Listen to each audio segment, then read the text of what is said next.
Hello everyone, I hope आप सभी लोग स्वस्थ होंगे और अपने प्रिपरेशन को अच्छी तरह से कर रहे होंगे। तो आज के सेशन में हम लोग वेब टेक्नोलॉजी पे कुछ महत्वपूर्ण 40+ क्वेश्चन को देखने जा रहे हैं। तो आइए अटेम्प्ट कीजिए और लास्ट में कमेंट में जरूर बताइएगा कि आपका कितने सही हुआ आउट ऑफ 40, करेक्ट। तो चलिए स्टार्ट करते हैं। फर्स्ट क्वेश्चन कि what does the HTTP stand for. HTTP का पूरा नाम क्या होता है? क्या हाइपर टेक्स्ट ट्रांसफर प्रोटोकॉल होता है, या हाई लेवल टेक्स्ट प्रोसेसिंग, या हाइपर लिंक ट्रांसफर प्रोसेस होता है, या more than one, none of the above. तो इसका कौन सा ऑप्शन करेक्ट हो जाएगा बताइए। जो करेक्ट जो ऑप्शन हो जाएगा आपका हाइपर टेक्स्ट ट्रांसफर प्रोटोकॉल, बताए थे आपको, है ना। तो ये एक करेक्ट आपका आंसर हो जाएगा, हाइपर टेक्स्ट ट्रांसफर प्रोटोकॉल, जो ये आपका वेब एप्लीकेशन में यूज होता है। Second question, what protocol, which protocol is used for secure communication over the internet. Internet में जो कौन सा लेयर जो है ना, कौन सा प्रोटोकॉल सिक्योर माना जाता है? क्या FTTP जो आपका फाइल ट्रांसफर प्रोटोकॉल होता है, या SMTP जो सिंपल मेल ट्रांसफर प्रोटोकॉल, या HTTPS जो hyper text transfer protocol secure के नाम जाना जाता है। ये S फॉर सिक्योर। तो ये आपका यही सिक्योर प्रोटोकॉल हो जाएगा, कम्युनिकेशन के लिए यूज किया जाता है इंटरनेट पे। तो सी आपका करेक्ट हो जाएगा। Question 3, the what is the purpose of DNS, domain name system. क्या to store a web password, website password, या map a domain name to IP, या एनक्रिप्ट द वेब ट्रैफिक। तो करेक्ट जो आंसर हो जाएगा कि map domain name to IP address. आपका जो डोमेन नेम होता है और IP एड्रेस को के साथ लिंक कर दिया जाता है, क्योंकि IP एड्रेस को याद रखना थोड़ा टफ है एज ए ह्यूमन बीइंग। ये IP एड्रेस हम लोग याद नहीं रख सकते, डिजिट को याद करना थोड़ा टफ होता है कंपेयर टू कैरेक्टर नेम। इसीलिए हम लोग DNS के थ्रू जो IP एड्रेस को मैप कर देते हैं डोमेन नेम से। जैसे देखे होइएगा google.com, राइट, google.com ये क्या है मेरा, ये डोमेन नेम है। तो इसका IP एड्रेस के साथ मैप करने का काम जो है डोमेन नेम सिस्टम का है। Question 4, the which IP version provide large address space. तो IPv3 नहीं होता, IPv4 होता है, IPv6 होता है। तो IPv6 का जो रेंज होता है, ये एड्रेस का जो 128 बीट होता है। IPv4 का 60 और 32 bit, correct, 32 bit address size होता है। तो एड्रेस स्पेस जो है IPv6 का वर्जन 6 है, IP प्रोटोकॉल का लार्ज होता है। चलिए 5th number question, the what is the default port of HTTPS। तो HTTPS का डिफॉल्ट पोर्ट होता है वो 80 होता है। कमेंट कीजिए कि HTTPS का क्या होता है आपका पोर्ट नंबर। अरे 21 किसका है, 25, 80 जो हो गया आपका HTTP का होता है। ये 21 किसका होता है, 25, ये कमेंट कीजिए। लास्ट लेक्चर में हम आपको बताए थे कुछ वेब डेवलपमेंट पे कुछ क्वेश्चन को देखते आइए। विच of the following is front end technology. जो फ्रंट एंड पे वर्क होता है, कौन सा टेक्नोलॉजी इसमें से? क्या Node.js होता है, HTML या SQL होता है? तो Node.js जो होता है ये आपका बैकएंड पे वर्क करता है, बैकएंड पे होता है। HTML ये फ्रंट एंड पे होता है UI डिजाइन करने के लिए। और MySQL जो यूज होता है ये डेटाबेस के लिए होता है, डेटाबेस के लिए यूज होता है MySQL। तो HTML ये करेक्ट हो जाएगा आपका। HTML का पूरा नाम क्या है? ये हो जाएगा आपका hyper text markup language.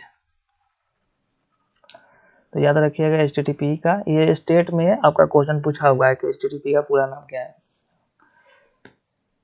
Question number 7, the which language is used for adding interactivity to web page. तो जो आपका इंटरएक्टिविटी है, जैसे एग्जांपल के तौर पे देखें कि आप जैसे कोई बटन पे आप प्रेस करते हो तो कोई पेज ओपन हो जाता है, या कुछ हॉवर हो जाता है, या कलर चेंज हो जाता है। ये एक्स्ट्रा जो एक्टिविटी आप पेज पे ऐड करते हो वो किसके यूज, कौन सा लैंग्वेज यूज होता है? क्या वो HTML होता है, या CSS होता है, कैस्केडिंग स्टाइल शीट होता है ना, कैस्केडिंग जो आपका स्टाइल शीट CSS का पूरा नाम है, जो पेंट करने के लिए होता है ना, बॉडी को डिजाइन करने के लिए। और जावास्क्रिप्ट हो जाता है, ये लैंग्वेज जो है आपका एनिमेशन के लिए यूज होता है। डायनेमिकली आप रन टाइम पे आप पेज में कुछ ऐड कर सकते हैं, एट्रीब्यूट को डिलीट कर सकते हैं, रिमूव कर सकते हैं। इसमें आपका DOM है ना, डॉक्यूमेंट ऑब्जेक्ट मॉडल, है ना, ये डोम का यूज किया जाता है। तो करेक्ट आंसर 7 का C हो जाएगा, कि जावा स्क्रिप्ट के थ्रू आप जो है इसे इन एक्स्ट्रा जो एक्टिविटी जो है आप पेज पे ऐड कर सकते हैं। चलिए question 8, what does a web server do. तो वेब सर्वर से हम लोग क्या करते हैं, क्या स्टोर एंड प्रोसेस करता है वेब पेज को, या HTML CSS फाइल को क्रिएट करता है, या मैनेज नेटवर्क एंड हार्डवेयर। तो 8 का करेक्ट जो आंसर हो जाएगा कि ये जो है प्रोसेस वेब पेज को करता है और स्टोर करता है, वेब सर्वर का काम ये है। करेक्ट। वेब सर्वर प्रोवाइडर का नाम बता सकते हो, जैसे बिगरॉक हो गया, है ना, बिगरॉक हो गया, गोडैडी हो गया, इस तरह से होस्टिंगर हो गया, ये सारा प्रोवाइडर है।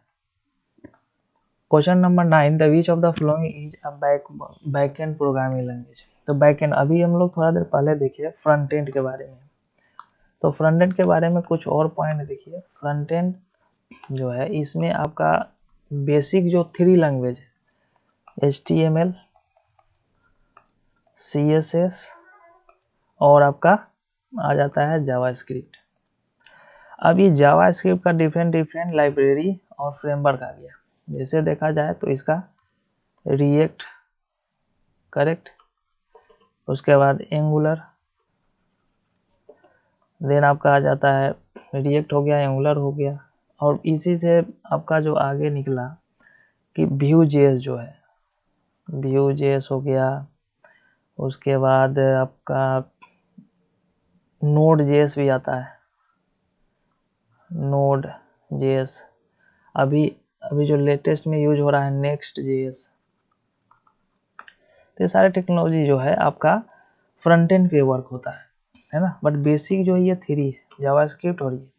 अब जावास्क्रिप्ट में जी स्क्रिप्ट ये आपका जो है लूजली कपल है, तो टाइट कपल करने के लिए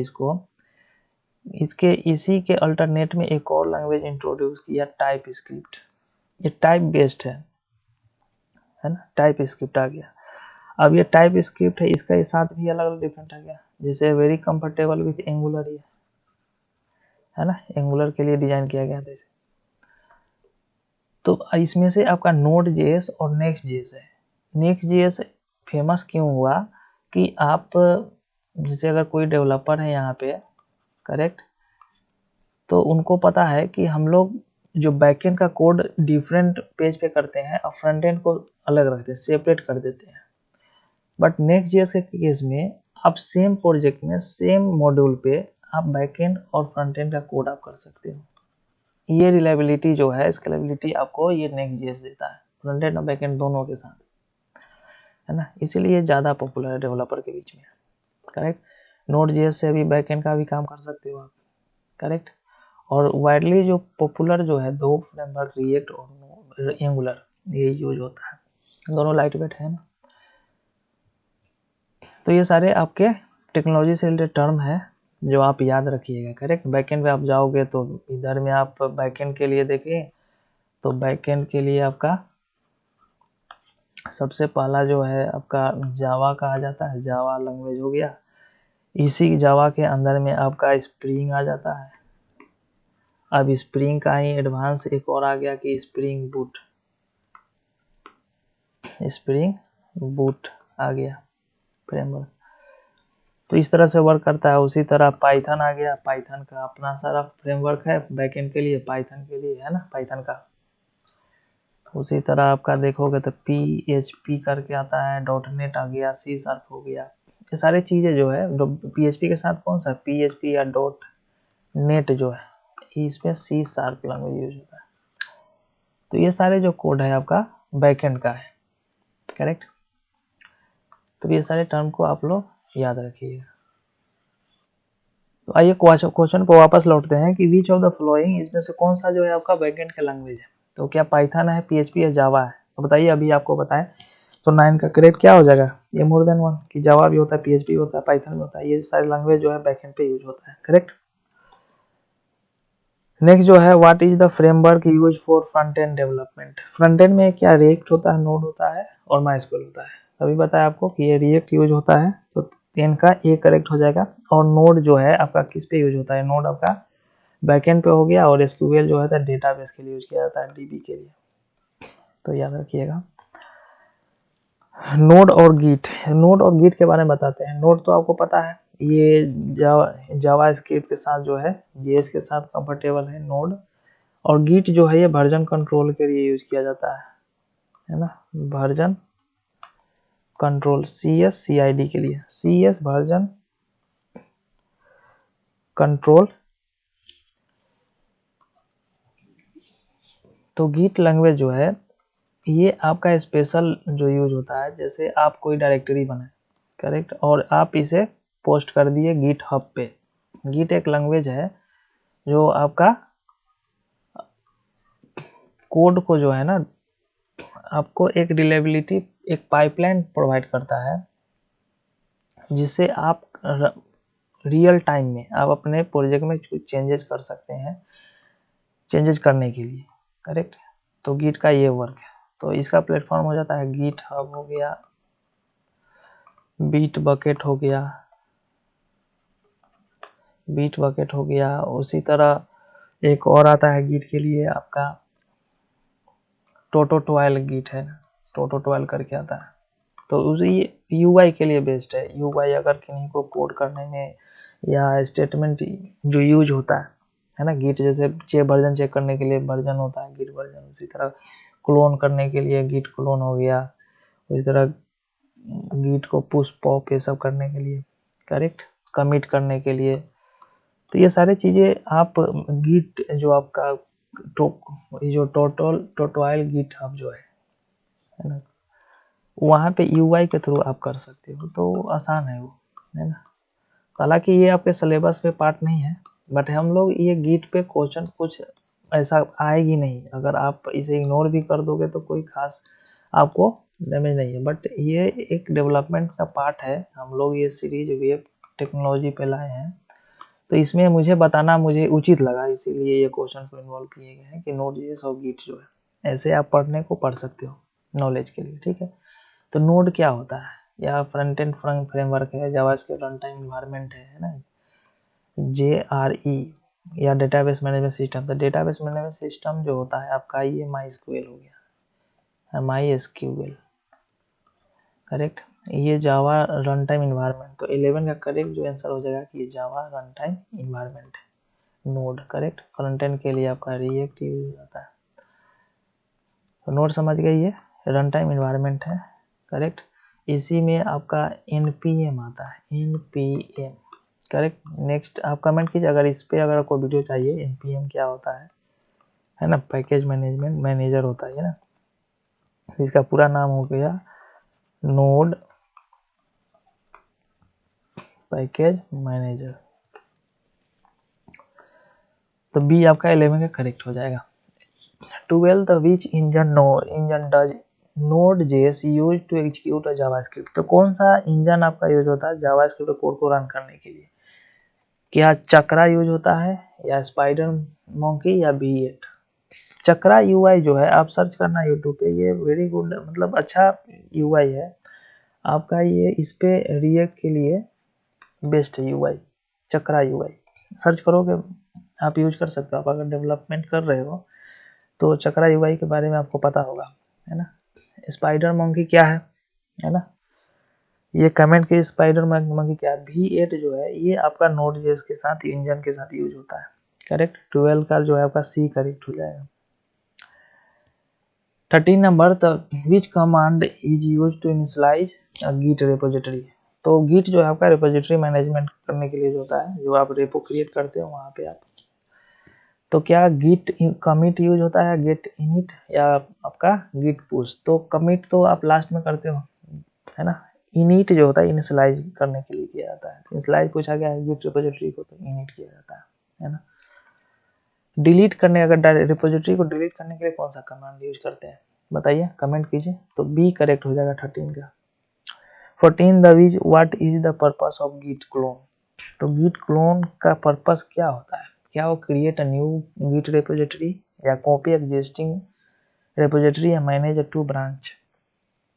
14 का करेक्ट जो आंसर हो जाएगा कि जब एग्जिस्टिंग जो ऑलरेडी आपका रिपोजिटरी है उसमें आप क्लोन करते हैं, आप क्या कर रहे हैं, कॉपी कर रहे हैं, है ना। तो clone, git clone command use होता है कॉपी करने के लिए। 15 नंबर, तो which command is use to check the status of a git repository. तो स्टेटस आपको चेक करना है तो उसके लिए आपका गिट स्टेटस है, करेक्ट, यूज होता है। कमिट तो आप लास्ट में करते हो जब आप डायरेक्टरी क्रिएट कर लिया, उसके बाद पुश किए और देन आप कमिट कर रहे हो, करेक्ट। पुल आप करते हो कि अगर आप कोई चेंजेज हो रखा है, कैसे ही गिट रिपोजिटरी कैसे वर्क करता है, सपोज डॉट किया कि आप प्रोजेक्ट पे वर्क कर रहे हैं, ठीक है, ये P1 करके प्रोजेक्ट है, एक डेवलपर एक रिपोजिटरी यहाँ बनाया D1 करके, B1 मान लो या D1, करेक्ट। जैसे मैं बताऊं तो सपोज करो कि ये P1 एक प्रोजेक्ट हो गया, एक डेवलपर D1 जो यहाँ वर्क कर रहा है, रिपोजिटरी अपना क्रिएट किए हुए हैं, एक जो है आपका डेवलपर 2 समझो यहाँ वर्क कर रहा है, डेवलपर 3 जो है यहाँ पे वर्क कर रहा है। तो ये सभी अपने अपने ब्रांच पे वर्क करते हैं। एक कॉमन ब्रांच होता है, मास्टर ब्रांच होता है, ठीक। तो ये डेवलपर मास्टर ब्रांच को पुश नहीं करेगा, करेक्ट। ये जो है इसका TL होता है, टीम लीड एक होता है जो उसको ऑथराइज किया जाता है कि सारे डेवलपर के बीच में कोऑर्डिनेट करने के लिए। तो ये एक मॉड्यूल पे काम कर रहा है जो M1 मॉड्यूल है, ये M2 मॉड्यूल पे वर्क कर रहा है, ये M3 मॉड्यूल पे वर्क कर रहा है। तो ये मॉड्यूल कंप्लीट हो गया तो ये अपने ब्रांच से पुश जनरेट कर दिया, ठीक। इन्होंने अपने ब्रांच से पुश कर दिया, इन्होंने भी कमिट कर दिया, करेक्ट। अब कमिट तीनों डेवलपर ने कर दिया तो TL के पास जाएगा तो ये जो है ये M1 module, M1 module M2 ये 3 मॉड्यूल को मर्ज करके मास्टर ब्रांच में ये पुश कर दिया, कमिट कर दिया। अब मास्टर ब्रांच में 3 मॉड्यूल जो डेवलप हुआ तीनों डेवलपर के द्वारा, ये कंबाइन होकर के आ गया मास्टर ब्रांच में। अब नेक्स्ट दिन जब ये लोग जाएंगे तो इन डेवलपर 3 के पास जो डेवलपर 2 का जो मॉड्यूल है, इनका कोड नहीं होगा इनके ब्रांच पे, इनके लोकल में, करेक्ट। उसी तरह D1 के पास D3 का जो मॉड्यूल 1 पे काम कर रहा है उनका कोड नहीं होगा लोकल में।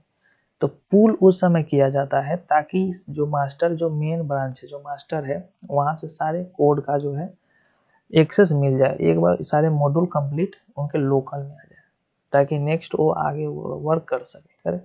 तो ये सिंपल भाषा में मैं आपको बताया। हालांकि गिट पुल का वैसे यूज होता है कि आप पुल कर रहे हो, इट मीन्स कि समथिंग वहाँ पे कुछ है, आप उसको अपने लोकल पे ला रहे हो। चलिए आगे देखते हैं। तो करेक्ट जो आंसर हो जाएगा आपका इसमें कि B हो जाएगा, गिट स्टेटस का यूज करते हैं। HTML पे, HTML के बारे में थोड़ा बहुत बता देता हूँ कि HTML जो आपका है, HTML हाइपरटेक्स्ट मार्कअप लैंग्वेज, ये स्टैंड अलोन है। एक आप स्केलेटन मान लो वेबसाइट को डिजाइन करने के लिए, है ना। वेबसाइट जैसे हम लोग बिल्डिंग बनाते हैं तो उसका स्ट्रक्चर पहले क्रिएट करते हैं, जब स्ट्रक्चर क्रिएट हो जाता है देन हम लोग उसको प्लास्टर करना और पेंट का काम करते हैं। तो उसी तरह हम लोग पेंट वाला काम जो है वेबसाइट में CSS के माध्यम से करते हैं। जो है ना CSS, इसका भी फ्रेमवर्क आ जाता है, जैसे बूटस्ट्रैप हो गया, टेलविन हो गया, है ना। ये सारे फ्रेमवर्क जो है आपका यूज होता है CSS का, करेक्ट। तो फर्स्ट क्वेश्चन है कि 16 व्हाट डज द P, जो आपका टैग P टैग है, डिफाइन क्या करता है। तो P टैग जैसे हो गया आपका, ये पैराग्राफ के लिए यूज होता है, पैराग्राफ यहाँ दे रखा है तो ये आपका करेक्ट हो जाएगा। पिक्चर के लिए जो टैग यूज होता है IMG होता है, इमेज टैग होता है। पेज के लिए हालांकि कोई ऐसा कोई टैग नहीं है, बट फ्रेम का हम लोग यूज कर सकते हैं पेज के लिए, है ना, आई फ्रेम जिसे बोलते हैं या फ्रेम। तो याद रखिएगा ये पॉइंट है, और जैसे जैसे आएगा वैसे वैसे मैं टैग आपको बता दूंगा। जैसे आपका बोल्ड टैग है, बोल्ड करने के लिए, है ना। हालांकि ये सभी चीज़ें आपसे नहीं पूछी जाएगी, ये क्वेश्चन आ भी सकता है नहीं भी सकता है, बट मेरे अकॉर्डिंग मुझे लगता है कि नहीं आएगा, बट एक नॉलेज पर्पज से आप इसे देख सकते हो, करेक्ट। तो ये आपका करेक्ट पैराग्राफ हो जाएगा। Which HTML tag is use to create a hyperlink. तो हाइपरलिंक के लिए हम लोग कौन सा टैग का यूज करते हैं, तो एंकर टैग होता है या लिंक टैग होता है, href होता है। href करे कोई ऐसा टैग नहीं है, href एट्रीब्यूट होता है, करेक्ट। तो बी आपका करेक्ट हो जाएगी हाइपरलिंक के लिए जो 17 का, कि ए टैग यूज करते हैं, इसको एंकर टैग बोलते हैं, ए टैग। और इसी के अंदर में इसका स्ट्रक्चर कैसा होता है कि ए टैग यूज करते हैं हम लोग, और इसके अंदर में href लगा करके और जो भी लिंक डालना रहता है वो डाल देते हैं। करेक्ट, ये होता है। इस पे एक कमेंट कीजिए कि जो सेल्फ क्लोज टैग है, 2 सेल्फ क्लोज जो टैग है उसका नाम बताइए, है ना। जैसे इमेज है, इसके लिए कोई एक्स्ट्रा क्लोज करने के लिए जरूरत नहीं। जैसे आप पैराग्राफ लिख रहे हो तो ये ओपन किए और यहाँ पे आपको क्लोज करना पड़ेगा, ये क्लोजिंग टैग है, ओपन कर रहे हो क्लोज कर रहे हो। बट सेल्फ क्लोज टैग में आपको नीड नहीं है। जैसे इमेज हो गया तो आप इमेज यहाँ पे ओपन किए और उसका सोर्स डाले और आपने क्लोज कर दिया यहीं पे, यही आपको ये क्लोजिंग इमेज डालने का जरूरत नहीं है यहाँ पे। तो एक इमेज हो गया। दूसरा आप कमेंट कीजिए, है ना। तो करेक्ट आंसर आपका 17 का बी हो जाएगा। 18 what is the purpose of the image tag. Image tag का पर्पस क्या होता है, क्यों यूज करते हैं? क्या टेबल क्रिएट करने के लिए? टेबल क्रिएट करने के लिए हम लोग टेबल का यूज करते हैं, टेबल टैग का। Add image to a web page, correct, यही हो जाएगा कि इमेज टैग का यूज होता है कि इमेज को वेब पेज में ऐड करने के लिए करते हैं। करेक्ट। टेक्स्ट को बोल्ड करने के लिए हम लोग बी टैग का यूज करते हैं ना। अच्छा, HTML जो है केस सेंसिटिव नहीं है। करेक्ट। आप अगर कैपिटल बी लिख रहे हो या स्मॉल बी लिख रहे हो, बोथ आर सेम होगा। करेक्ट, दोनों सेम ही वर्क करेगा। 19 number, what does the form tag. तो फॉर्म टैग से क्या होता है, हम लोग फॉर्म क्रिएट करते हैं ना, create a form for user input. तो यही करेक्ट हो जाएगा ए। इंसर्ट हेडिंग नहीं, तो टेबल के लिए हम लोग टेबल कीवर्ड का यूज करते हैं, टैग का यूज करते हैं। तो करेक्ट ए हो जाएगा 19 का। 20 number, what is the purpose of Meta tag. तो मेटा टैग यूज करते हैं हम लोग डेटा शो करने के लिए ना। मेटा टैग का यूज करता है। मेटा क्या होता है, डेटा अबाउट डेटा, है ना। तो add a meta data to HTML to an HTML document या डिस्प्ले इमेज या क्रिएट आइकन, दोनों नहीं होगा, ये आपका करेक्ट हो जाएगा कि मेटा डेटा तो HTML के डॉक्यूमेंट के लिए यूज करते हैं। 20 का आपका ये करेक्ट हो जाएगा। CSS से कुछ क्वेश्चन देखते हैं ना। 21, the what is the purpose of CSS? To add interactivity, या इंटरएक्टिविटी के लिए हम लोग जावा स्क्रिप्ट का यूज करते हैं। To define a style of a page, correct, यही हो जाएगा करेक्ट आपका। Structure content, to structure content के लिए हम लोग HTML का यूज करते हैं। 22, the which CSS property is used to change the text color। Text का कलर चेंज करने के लिए हम लोग फॉन्ट साइज यूज नहीं करते, बैकग्राउंड से बैकग्राउंड कलर चेंज होता है ना। बट स्पेसिफिक टेक्स्ट का कलर चेंज करने के लिए हम लोग सिर्फ कलर यूज करते हैं, कलर प्रॉपर्टी का यूज करते हैं। 23, what is the correct way to apply external CSS। तो एक्सटर्नल CSS तीन तरह से हम लोग CSS फाइल को अप्लाई कर सकते हैं। एक तो एक्सटर्नल हो गया, दूसरा इंटरनल हो गया, करेक्ट। तीसरा आप कमेंट कीजिए कि कौन सा मेथड है जिससे हम लोग CSS को अप्लाई करते हैं। करेक्ट। तो लिंक करते हैं हम लोग स्टाइल और href, लोकेशन डेस्टिनेशन डाल देते हैं फाइल का नेम, है ना। तो ये आपका एक्सटर्नल लिंक करने का है ना, लिंक टैग लगाते हैं, यूज करते हैं ना। ये जो मेथड है स्टाइल और CSS, ये नहीं होता है। स्क्रिप्ट जो है ना, स्क्रिप्ट टैग जो है स्टाइल के लिए यूज नहीं होता है। स्क्रिप्ट आपका जावा स्क्रिप्ट के लिए यूज होता है, JS के लिए स्क्रिप्ट टैग यूज होता है ना। तो ये नहीं होगा, आपका करेक्ट ए हो जाएगा। 24, the which CSS property control the spacing between line. तो स्पेस के लिए क्या मार्जिन यूज होता है, पैडिंग होता है, दोनों होता है। तो हालांकि अगर यहाँ पे ए बी ना दे करके, है ना, आपके एग्जाम में पूछा जा सकता है यहाँ पे आपका मार्जिन पैडिंग, और यहाँ पे एक डाल देगा कि आपका स्पेस, करेक्ट, स्पेस डाल दिया, मार्जिन पैडिंग और स्पेस। तो स्पेस करके नहीं होगा, है ना, दोनों करेक्ट हो जाएगा आपका। ए मैं पैडिंग के लिए और मार्जिन बी, तो ए बी करेक्ट हो जाएगा, तो मोर देन 1 आंसर हो जाएगा, हालांकि अगर इसके थ्रू जाओगे तो सी होगा, बट मोर देन 1 भी दिया हुआ है, मैं इसे नेगलेक्ट कर देता हूँ। आपका मोर देन 1 करेक्ट हो जाएगा, क्योंकि पैडिंग भी स्पेस के लिए यूज होता है, मार्जिन भी होता है ना। चलो 25 the which of the purpose of Z index property in CSS। अच्छा, जेड इंडेक्स जो प्रॉपर्टी है उसका क्या वर्क है मैं बताता हूँ आपको। जैसे एक आपने एक इमेज बनाया, करेक्ट, अगर आप देखोगे तो जेड इंडेक्स का वर्क क्या होता है। ऑप्शन देखते हैं पहले कि set the visibility of element, control the stacking order of element या अप्लाई कलर। अप्लाई कलर नहीं होगा, सेट विजिबिलिटी भी नहीं होता है। 25 का जो करेक्ट आंसर हो जाएगा कि to control the stacking order of element. अब स्टैकिंग ऑर्डर ऑफ एलिमेंट क्या होता है, मैं आपको एग्जांपल बताता हूँ। आपने कहीं वेबसाइट पे देखा होगा कि कुछ जो कंटेंट है वो रोल कर रहा है, बट कुछ पर्टिकुलर जो सेक्शन है वो फिक्स है वहीं पे, वो रोटेट नहीं कर रहा है, वो मूव नहीं कर रहा है ना।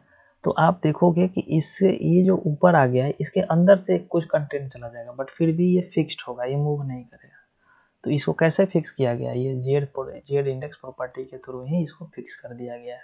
तो वही पूछा गया कि स्टैक कर दिया गया, स्टैकिंग ऑर्डर ऑफ एलिमेंट कर दिया गया, तो बी करेक्ट हो जाएगा। अब जावास्क्रिप्ट लाइब्रेरी से कुछ क्वेश्चन को देखते हैं, है ना, कि what is J query primarily used for. तो जे क्वेरी आपका जावास्क्रिप्ट का लाइब्रेरी है, जे क्वेरी, करेक्ट। तो क्या स्टाइलिंग करने के लिए तो ये CSS होता है, सिंप्लीफाई द जावास्क्रिप्ट कोड, तो सिंप्लीफाई इसी के लिए यूज किया जाता है। जो आपका जावास्क्रिप्ट जो कोड है, डोम मैनिपुलेशन जो होता है ना, डॉक्यूमेंट जो आपका डोम जो आप बोलते हो, है ना। अच्छा, इसके पीछे एक स्टोरी है। ये जो जावास्क्रिप्ट जो है ये आपका रिएक्ट किसने डेवलप किया। रिएक्ट आपका जो है फेसबुक ने डेवलप किया था, करेक्ट। क्यों डेवलप किया, एक प्रॉब्लम हो रही थी जावास्क्रिप्ट की, बार बार आप जो हम लोग जो डोम के साथ मैनिपुलेशन कर रहे हैं, सारे वर्क जो हो रहा है HTML के डोम पे वर्क कर रहे हैं। अब कोड हेवी हो गया। सपोज करो कि मुझे एक इमेज है, फेसबुक का UI क्या है आप देखोगे तो एक इमेज है, इसके नीचे लाइक है, डिसलाइक है, कमेंट का बटन है, शेयर का बटन है। अभी सेम वर्क सारे चीज में है कि यहाँ पे फोटो है, उसके नीचे ये 4 बटन है, फिर एक फोटो है, फिर उसके नीचे सेम मॉड्यूल रिपीट हो रहा है।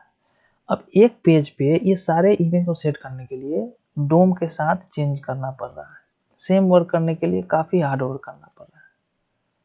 तो ये प्रॉब्लम को रिजॉल्व करने के लिए, और एक W3 जो स्टैंडर्ड है वो यही बोलता है कि आप डोम के साथ ज़्यादा चेंजेस करोगे तो आपका वेबसाइट जो पेज का जो रिस्पॉन्स टाइम है वो डिले हो जाएगा, और आपका एक्यूरेसी भी लॉस होगा, है ना। लोडिंग जो पेज का है, रिफ्रेश रेट भी इंक्रीज हो जाएगा, लोड भी होगा, सारी चीज़ें प्रॉब्लम हो जाती है। तो इसी को रिमूव करने के लिए गूगल ने रिएक्ट को डेवलप किया, करेक्ट। तो रिएक्ट ने क्या बोला कि आप डोम का जो है, आप डोम मैनिपुलेशन जो है इसका वर्क जो है ये रिएक्ट को दे दिया। अब रिएक्ट को बोला गया एक डेवलपर को कि सिर्फ आप UI पे फोकस करो, आपको आउटपुट क्या चाहिए उस पर फोकस करो, डोम का काम ये रिएक्ट देख लेगा, करेक्ट। तो जब भी हम लोग देखेंगे कि जब भी रिएक्ट डेवलपर होगा वो डोम पे फोकस नहीं करेगा, वो UI पे फोकस करेगा, मुझे बनाना क्या है, करेक्ट। क्योंकि डोम को मैनेज करने के लिए रिएक्ट को डेवलप किया गया, करेक्ट। तो ये छोटा सा स्टोरी था। तो ये सिंप्लीफाई करता है क्या कि जावास्क्रिप्ट कोड को, करेक्ट। 27 तो what symbol is use to define a jQuery selector.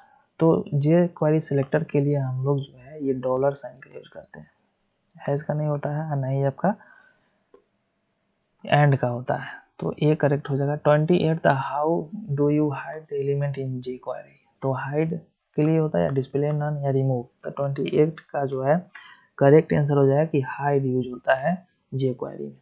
29 the which function is used to run a function after the document is fully loaded in jQuery। तो क्या ये document dot ready है या load dot ready या window dot onload या more than one, none of the above। 28 का जो 29 का करेक्ट आंसर हो जाएगा document dot ready यूज होता है।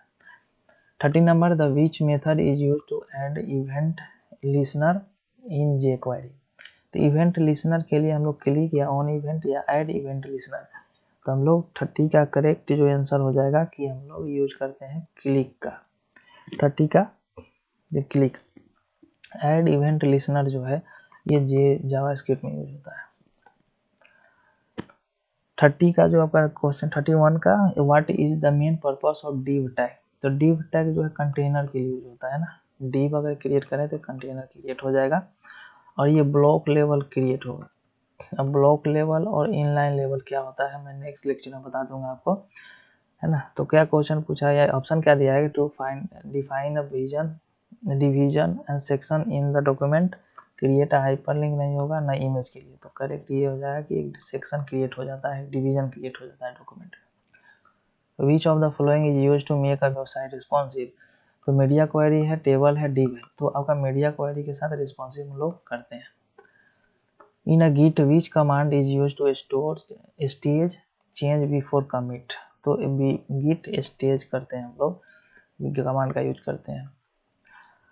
What does git pull do.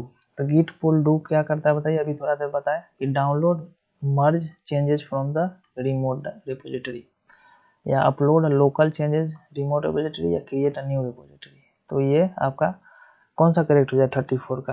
तो 34 का करेक्ट आपका ये हो जाएगा कि डाउनलोड करता है या मर्ज चेंजेस करता है रिमोट डायरेक्टरी से लोकल, करेक्ट। तो what is the purpose of display flex property, display flex property in CSS में। तो मेक एलिमेंट फ्लैट फ्लोट या फ्लेक्सिबल लेआउट या बोल्ड टेक्स्ट करने के लिए। तो ये तो होगा नहीं, है ना। क्रिएट जो है क्रिएट फ्लेक्सिबल लेआउट बनाने के लिए, तो कौन सा करेक्ट हो 35 का। तो 35 का करेक्ट हो जाएगा कि ये क्रिएट फ्लेक्सिबल लेआउट के लिए हम लोग डिस्प्ले फ्लेक्स का यूज करते हैं। अच्छा ये बिहेवियर कैसे होगा कि ये मेरा सपोज करो कि ये सेक्शन हो गया, एक डिवीजन हो गया, इसके अंदर एक छोटा छोटा कंटेनर जो आप एक डिव बनाओगे जैसे क्रिएट हो जाएगा। अब इसके जो पेरेंट में जाकर के आप डिस्प्ले फ्लेक्स करोगे तो यही एलिमेंट जो वर्टिकल है ये हॉरिजॉन्टल शिफ्ट हो जाएगा, है ना। इसका जो आप डिस्प्ले फ्लेक्स लगाओगे ये प्रॉपर्टी यूज करोगे तो ये कुछ ऐसे बन जाएगा, करेक्ट। तो ये हॉरिजॉन्टल हो जाएगा। 36 the which of the following is valid way to create a comment in C++। CSS में आपका जो है कमेंट की यूज करने के लिए कौन सा टैग का यूज करते हैं, कौन सा इसमें से वैलिड वे है, कौन सा तरीका सही है। क्या ये दिस कमांड यूज होता है, ये डबल स्लैश जो है, या बी होगा करेक्ट, या सी होगा, या डी होगा। तो आपका 36 का जो करेक्ट जो आंसर हो जाएगा कि ये हम लोग ये स्टार यूज करते हैं, यहाँ पे जो कोड लिखा रहता है फिर इसे क्लोज कर देते हैं। तो सी आपका करेक्ट हो जाएगा। ये कमांड यूज होता है कमेंट CSS को करने के लिए, किसी का जो कोड है इसको कमेंट करने के लिए। 37 what is the purpose of the alt attribute in image. तो अल्ट जो एट्रीब्यूट इमेज में है, क्या specifies alternative text for image, या रिसाइज इमेज। रिसाइज करने के लिए हम साइज का यूज करते हैं ना, ले इमेज में आपका विड्थ, और हाइट के लिए हाइट का यूज होता है, करेक्ट। चेंज द बॉर्डर, तो नहीं, ये अल्टरनेट जो नेम देने के लिए यूज करते हैं। तो ये करेक्ट है 37। 38 the what does the position absolute property in CSS। The position and element relative to its parents, या option B the position and element relative to nearest position ancestor, या position and element relative to the viewport, या more than one none of the above. तो 38 का जो correct answer हो जाएगा आपका कि ये जो है पोजीशन जो क्या करता है, रिलेटिव करता है नियरेस्ट पोजीशन एंसेस्टर से, तो सल्यूट कर देता है उसे। 39 the which jQuery method is use to add a content inside an element. तो क्या HTML होता है या .css या .hide। तो jQuery में आप अगर कोई कंटेंट जो एलिमेंट करना चाहते हो उसके लिए कौन सा कीवर्ड होता है 39 का, तो ये .html यूज करते हैं हम लोग। Which CSS property is use to change a background colour. तो इसके लिए हम लोग बैकग्राउंड कलर का यूज करते हैं, लेकिन आप अगर बूटस्ट्रैप पे ये सब अगर वर्क कर रहे हो टेलविन, तो वहाँ पे BG कलर भी यूज होता है। BG मीन्स बैकग्राउंड कलर और कलर मीन्स कलर। तो 40 का जो करेक्ट आंसर बी हो जाएगा, क्योंकि CSS पूछा गया है। यही अगर बूस्ट्रैप पूछ दिया रहता, करेक्ट बूस्ट्रैप पूछा रहता तो आपका BG कलर हो जाता। बूस्ट्रैप या टेलविन, है ना, टेलविन ये सब पूछता तो आपका C करेक्ट हो जाता, बट CSS है, आपका B करेक्ट हो जाएगा। आगे कुछ है ना, 40 तक हम लोग कंप्लीट कर लिए। तो बताइए ये सीरीज आपको कैसा लगा, कितना आपका सही हुआ, है ना, कितना आपका सही हुआ। 40 आउट ऑफ 40 में कमेंट कीजिए। और आपका वीडियो कैसा लगा ये भी आप बताइए, और अपने फ्रेंड के बीच में शेयर कर सकते हैं, लाइक कर सकते हैं, और अपना पॉइंट बता सकते हैं कि और भी आपके लिए क्या बेहतर किया जाए। तो मिलते हैं नेक्स्ट सेशन में, तब तक के लिए आप अपना ख्याल रखिए, अपने प्रिपरेशन को अच्छी तरह से करते रहिए। बहुत बहुत धन्यवाद, टेक केयर।